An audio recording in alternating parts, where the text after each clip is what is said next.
Halo semua, kita masuk ke bagian penentuan koreng. Seperti yang telah jelaskan sebelumnya, ketika kita mengambil sampel batu bara, ada 3 komponen utama di dalamnya. Yang pertama yaitu total moisture, kedua yaitu mineral meternya, yang ketiga yaitu fuel core atau batu bara aslinya, termasuk komponen-komponen satuannya, termasuk juga DMMF yang sudah dijelaskan sebelumnya. Sehingga kita masuk ke bagian klasifikasi ASTM-nya langsung.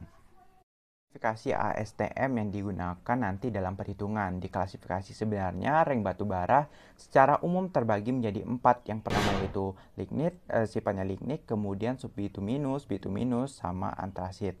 Nah, dari 4 dasar itu dibagi lagi, bisa lihat sendiri pembagiannya. Biasanya itu berdasarkan kandungan volatil atau kandungan kalori dari masing-masing batu baranya. Tujuannya untuk apa? Tujuannya karena setiap batu bara mempunyai kepentingan-kepentingan tertentu, misalnya untuk industri, pembangkit listrik, dan lain sebagainya.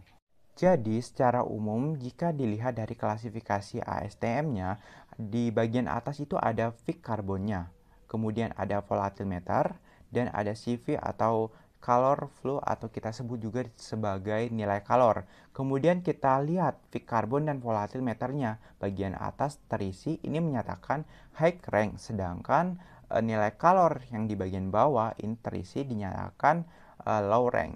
Jadi nanti kita cek dulu untuk peak karbon dan volatimeternya berapa. Misal tidak masuk ke high rank, jadi kita menggunakan klasifikasi low rank. Namun tidak bisa menggunakan peak karbon dan volatimeternya lagi, melainkan kita menggunakan nilai kalor maupun sebaliknya. Nah, perlu kita ingat di sini untuk peak karbon dan volatimeternya harus menggunakan dalam satuan DMMF. Nah, sedangkan dari data yang kita peroleh itu satuannya ADB. Berarti ADB di sini tidak ada surface moisture atau dikeringkan saja. Jadi dalamnya ada mineral meter dan as atau abunya. Cuma yang ditanyakan di sini semuanya ADB, satunya ADB. Namun total moisture-nya nggak ADB. Kenapa? Karena total moisture di dalamnya ada inert moisture dan surface moisture. Sedangkan ADB tadi surface moisture-nya sudah dikeluarin. Jadi hanya ada inert sehingga satunya tidak ADB.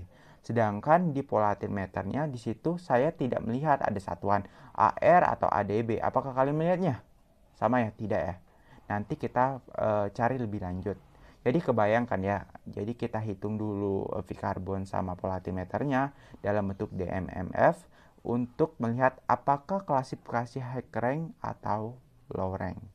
Ini perhitungannya. Pertama yang saya lakukan, apabila sudah dalam ADB yang sudah tidak ada super moisture, maka jika ditotalkan harus sama dengan 100% karena dia ADB. Artinya volatimeter ini dalam satuan apa?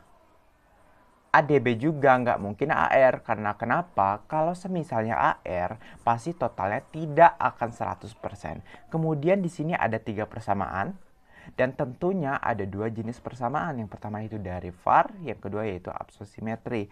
Kedua jenis tersebut, hasil akhir perhitungannya pasti sama. Jika beda pun tidak akan jauh. Jadi di sini saya ngambil yang par, paling umum. Yang pertama itu persamaan peak karbon DMF, yaitu untuk menghitung peak karbon dalam satuan DMMF. Dan yang ini volatimeternya dalam satuan DMMF.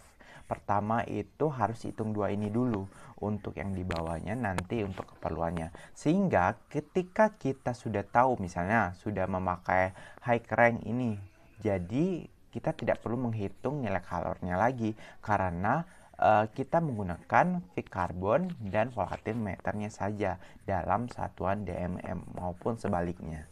Dan ini datanya, jadi tinggal disubstitusi data yang diketahui ke persamaannya sehingga dia peroleh nilai berikut. Cuma di sini di garis bawahi moisture yang diambil itu inert moisture bukan total moisture. Kenapa? Karena kita mainnya dalam satuan ADB.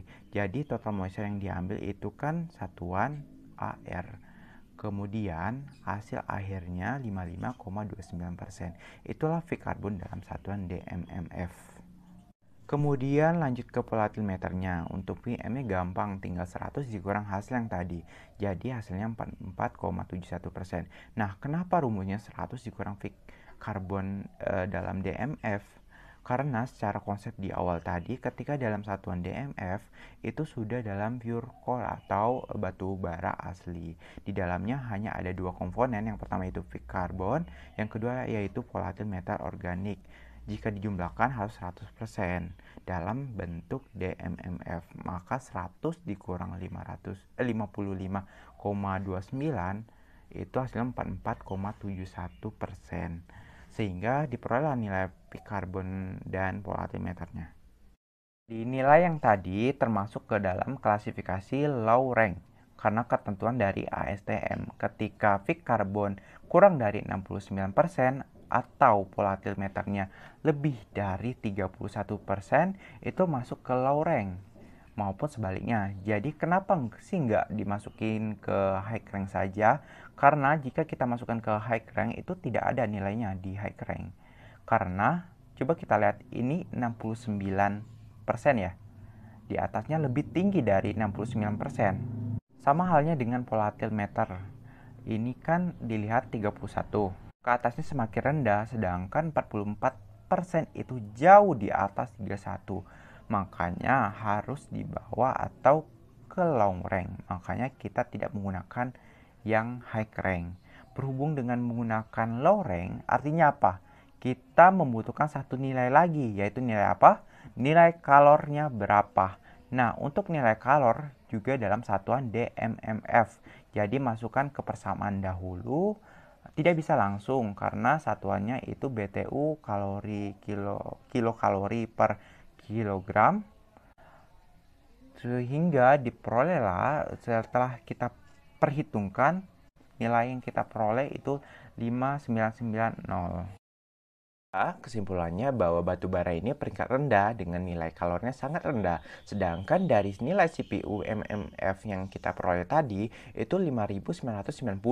Jadi kita lihat dari klasifikasinya di sini 6300. Ini juga 6300, namun tentunya akan di bawah 6300. Maka dari itu kita dapat menentukan batu bara ini berada di rank lignit atau lebih tepatnya lignit B.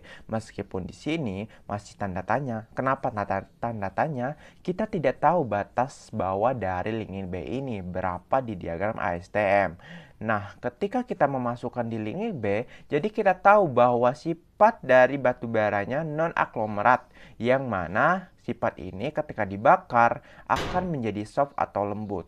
Dia akan lebih swelly dan non-aglomerat ini tidak bisa digunakan dalam industri besi dan baja. Namun batu bara jenis ini sebagian besar digunakan untuk industri pembangkit listrik. Di klasifikasi lainnya juga saya mendapatkan untuk 44% dan 31%. Ini volatile matternya termasuk high volatile coal. Dalam penambangan batu bara seperti ini harus memperhatikan juga aspek ekonomi, mengingat nilai kalor yang dihasilkan sangat rendah. Untuk kesimpulannya juga saya sajikan dalam diagram berikut.